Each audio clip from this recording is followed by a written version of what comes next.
This gospel story picks up where last Sunday's story finished. If you remember last week, Jesus was sitting in front of the temple watching the treasury, and he pronounced a judgment on the temple system as the poor widow gave all she had. And now this week, we hear what Jesus says after he leaves the temple. However, we miss the bridge of the conversation in between last Sunday's readings and this Sunday. This is the bit that we miss. One of the disciples, who obviously hadn't been listening to Jesus all that well, says, "Wow, look at this marvellous building. Isn't this terrific?" To the shock of his disciples, Jesus replies, "See all these buildings. There will come a time when they won't exist. Not one single stone will be left standing." The disciples realise that it would be best not to be in the vicinity of the temple when this happens, so a few of them ask, "When will this be? What is the sign that this is about to happen?" What we hear today is Jesus' answer to that question. We constantly seem to be living in times of great transition and instability. Like the disciples, this can produce a certain level of nervousness, anxiety, and fear.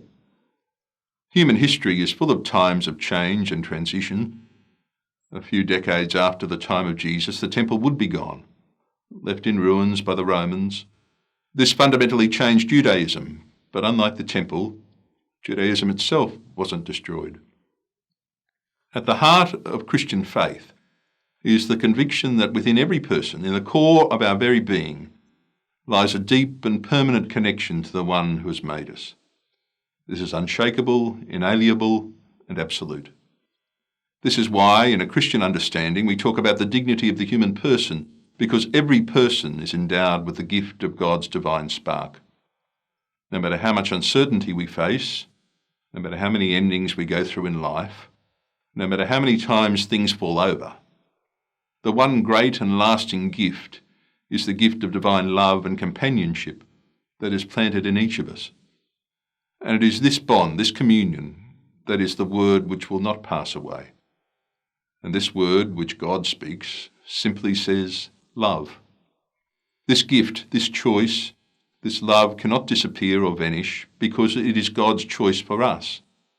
And God's choice is never revoked or changed. In a world which seems full of things which are ready to crash down at any minute, we are gathered by God to hear the promise of God's eternal word. We can trust this gift because through Jesus we have God's word, and God's word will never pass away.